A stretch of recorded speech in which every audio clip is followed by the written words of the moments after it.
A key part of austerity is cuts. In this presentation's regard, cuts to social security and services. The Welfare Reform Act of 2012 has seen since then till this year, 2017, £28 billion cuts. With this has affected 3.7 million people. By next year, 600,000 people less will not receive help to work because of the disabilities that they have. They can get some kind of help, whether it's interpreters, they speak sign language, a certain kind of car, special kind of wheelchair. Well, 600,000 less people like that are getting help to work.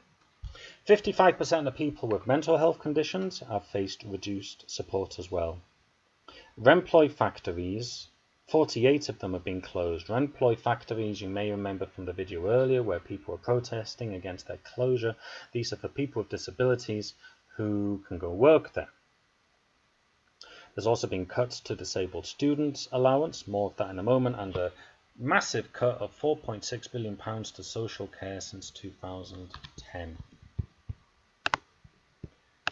Now, disabled students allowance. Here's a report by the National Union of Students showing that at that time, this is from 2015, a disabled student can receive a certain amount of money for specialist equipment or also for non-medical helpers such as note takers, deaf interpreters. Well, this money has been cut, even though there are more people knowing this, which is then, according to the survey, 59% of disabled respondents agree or strongly agree that they're worried about not having enough money to meet basic living needs. This is more than non-disabled respondents. Now, your volunteers, if you're going to be going to like Warwickshire University or somewhere, they may be people who have been receiving this or continuing to be. I don't recommend you ask them, It's a bit of a taboo to ask about that. Now, with regards to cuts, another way that the government have been doing cuts is how they've been working out who needs the money or not. Before, it was the case that if you had any kind of disability, you'd go to the doctor would then write you a note, you would then send this to the job centre, and then they would then see, okay, can this person work or not? The doctor says no, okay, can they work this amount of hours? They need this kind of support. Then under the Labour government, this was before 2010, it was decided that there shouldn't be doctors anymore, rather it should be business people, to be precise, Atos, who were paid £500 million a year in order to assess people. So every single person on any kind of disability benefit was sent to a fit for work meeting. Now, people with disabilities were saying they were sent to buildings with no wheelchair access, where people can speak sign language, not being trained to deal with learning difficulties or mental health problems. Here's an example. In this picture here is Pete Woodcock. He is someone who had cancer. He was on chemotherapy, and he was told that he had to just keep on looking for work, and he was given a sanction because of this, even though he has a cancer that is killing him. It's also like other examples here. There's Linda Wooten on 10 medications a day, a double lung and heart transplant. She often faints. She was put through the Atos work capacity assessment, and as she lay in a hospital bed dying, she received confirmation that she was fit to work. This man here, Brian McCardle, 57, paralysed. He had a stroke, problems with speaking, barely able to eat and dress himself. He was deemed fit for work. He died of a heart attack the day after his benefit payments were stopped. There's all kinds of stories about like this, such as people who have had brain damage, people who have been double amputees where both their arms have been cut off. They have been told they are fit for work. Now, 60% of people who then appealed against the decision that they were fit for work were successful. This was good. However, this is showing there are problems that Atos are having, and of course this is creating stress for people. Here is an article, the fit for work tests are causing permanent damage to mental health, according to a study. We're saying here, people were being interviewed, people having depression or anxiety, also bipolar disorder, borderline personality disorder, and they were showing that the people who were doing the assessment were not skilled people in mental health. Yes.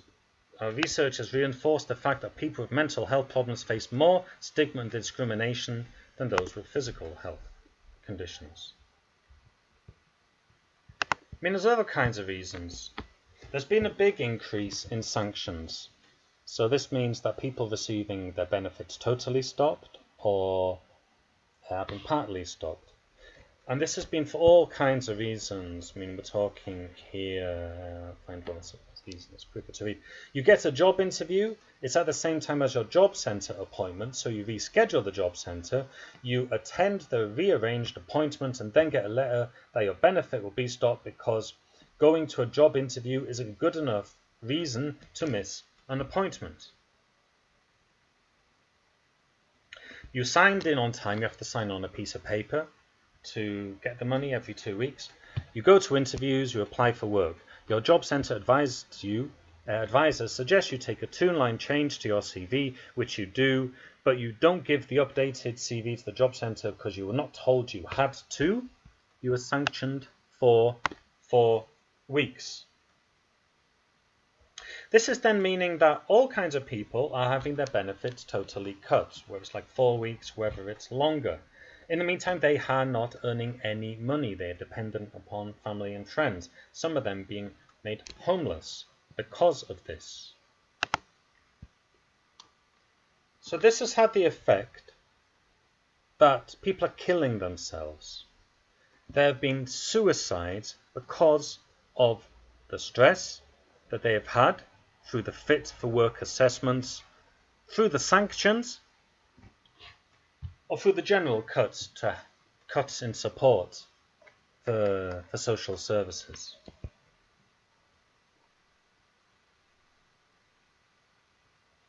You can read these yourselves.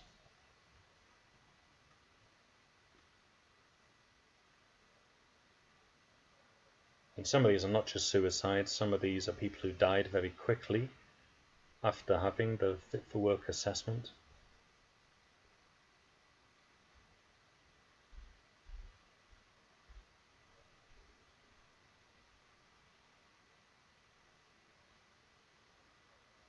And, well, this list goes on. I don't know how many are here, but it's quite a lot. Now, the UK government has acknowledged that 46 people have died as a consequence of some way of their benefits being cut. Campaigners are saying it's more. There's estimates of 600 people.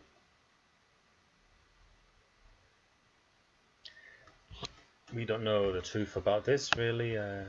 It's through campaigners. As you can see, this isn't a mainstream newspaper here. Now, the UN have done a report into the maltreatment of disabled people, and they came to the conclusion that there's been evidence of grave or systematic violence of rights of people with disabilities. I'll simplify that a bit. So this means there's evidence that the UK government have been strongly, ich sage es auf Deutsch, die Rechte von Menschen mit Behinderung stark verletzt. This report came out last year, 2016. Since then, the government, it's still the same government as before, except now it's a Conservative majority. When this was produced, they did not respond to this UN investigation. On top of this, you're also getting the fact that thousands of people have died after being found fit for work. This is the government's own statistics. Nearly 90 people a month. Now, maybe these people would die anyway. Maybe it was as just shown some kind of consequence of the whole process being found fit for work or not. Now the question is then, why would the government then do this? I mean, maybe now's the time to come back to this. No, I won't. Right. There's also been cuts, as I just mentioned, to social care. £4.6 billion worth since 2010.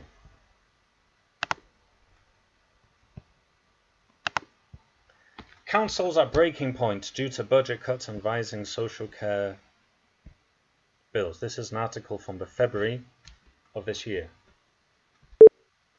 Here we're seeing that more than half the council leaders who were asked, they considered to be adult social care to be the most pressing short-term issue.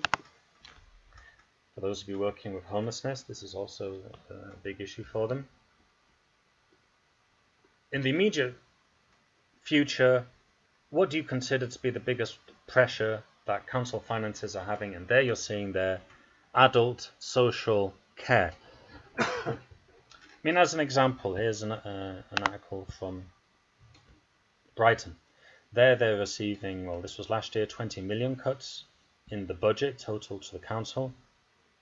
And this is then having an effect upon people with disability because they have day centres. There's an article, someone who's forced to retire early because of a brain injury. He goes to a day centre, the only time he laughs. He became a volunteer there. It makes me feel I'm contributing something. We get on so well and makes me feel happy. It's the only time I laugh. Without a day centre, we become prisoners in our own homes if we cannot go to the day centre. This mother here has a teenage son. This father here has a teenage son called Daniel, has learning difficulty.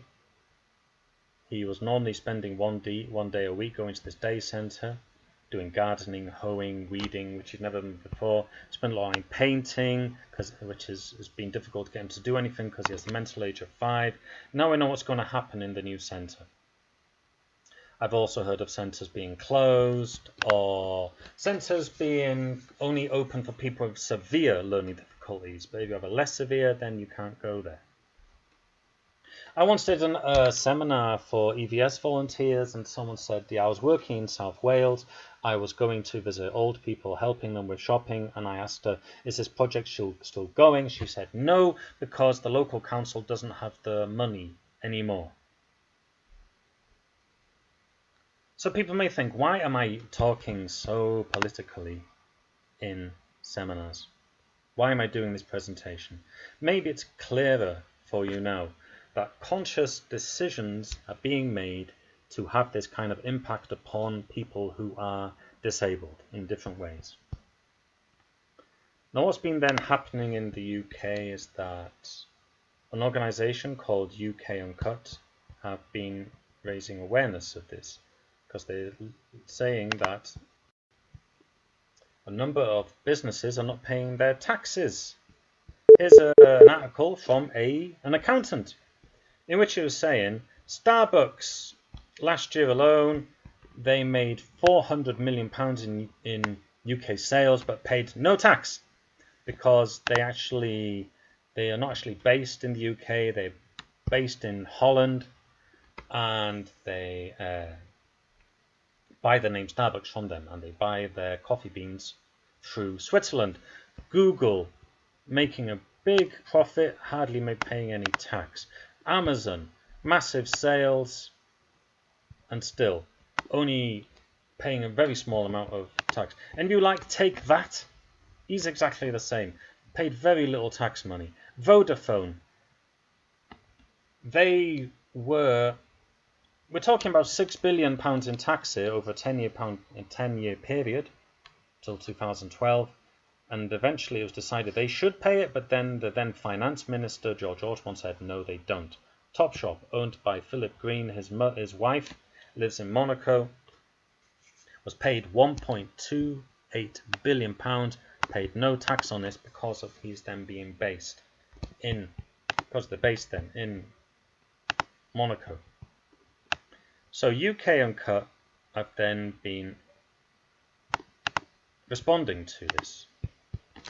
They've been saying, you're making all these cuts to welfare, but then billions of pounds is the government is lacking because of tax avoidance.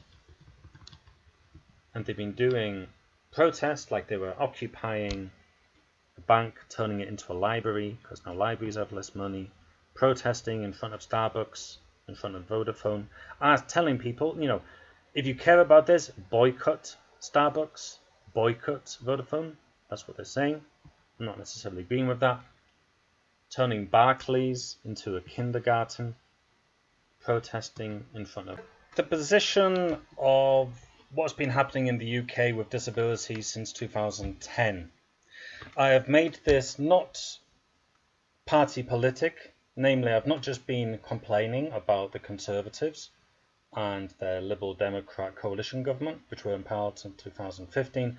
I've been saying also that the Labour government started the ball rolling with like Atos and the general mood of suspicion about people who are unemployed for various reasons before then.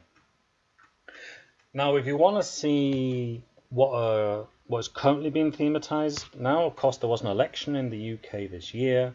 There is this module I have produced. You can ask the trainers, if you've not had enough, what policies have been in the manifestos of some of the mainstream political parties in Great Britain. So then you can see what's been thematized, and then you can vote for your own party. Yeah. So what I've been trying to do is to show, the context you're going to be going to. This may be relevant for you. This may become relevant when you have problems when you are being a volunteer. There may be some structural issues in your project. I'm not saying there are, but if there are, maybe you think there is like a wider scale. There is like a problem with austerity. Now your ability to do something is then related to this. Now I'm not saying you need to do anything.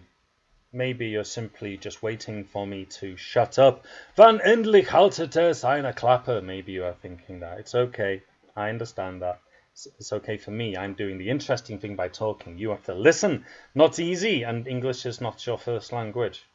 But anyway, you might just want to forget about it now, come to it later, or you might want to do some kind of like brainstorming. Okay, what can we do? Your trainers will have some cool idea for what to do there. Yeah. Now, I'm not asking you to go and then be involved in party politics in the UK, because you are beginners with what's happening there. There's a lot of other things you don't know. There's another big context that I've not mentioned because I've tried to cut this whole presentation down. So I'm not asking you to say, I like this party, I like another party. No. I'm just wanting to give you some kind of context. This is what my aim has been. Now, it could be the case that your volunteers will be quite happy, your clients quite happy people with no problems, no financial problems. If so, good. I'm very pleased about that.